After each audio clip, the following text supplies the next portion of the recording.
북반구에 위치한 우리나라에서는 기존 건물의 남쪽에 인접하여 건물을 건축하게 되면 기존의 북쪽 건물은 햇빛이 차단되어 일조량이 줄어들게 됩니다. 일조권은 이와 같은 건물의 신축으로 인해서 기존 건물의 거주자가 직사광선이 차단되는 불이익으로부터 보호받을 수 있는 권리를 말합니다.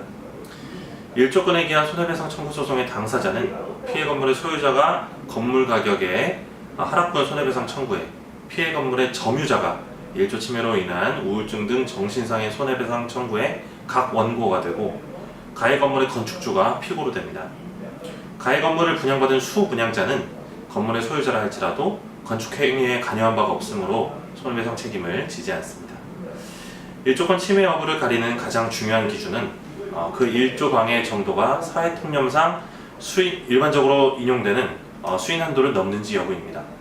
그리고 그 수인 한도를 넘는지 여부는 피해의 정도, 피해 이익의 성질, 가해 건물의 용도, 공법적 규제의 위반 여부, 교섭 경과 등 모든 사정을 종합적으로 고려하여 판단하게 됩니다.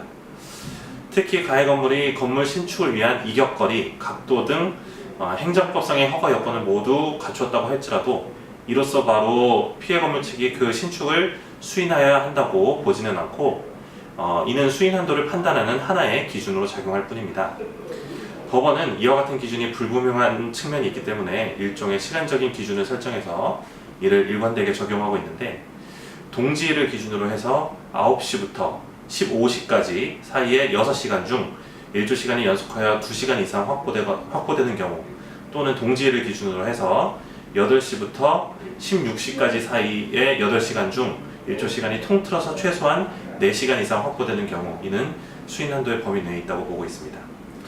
일조권 침해로 인한 손해배상액은 법원 감정을 통해 밝혀지게 되는 건물 가치의 하락액, 피해 건물이 영업장소이거나 임대 수입을 얻는 주택인 경우 감소하는 매출 또는 임대 수입 및 정신상의 손해로 인한 위자료 등을 합산하여 계산하게 됩니다.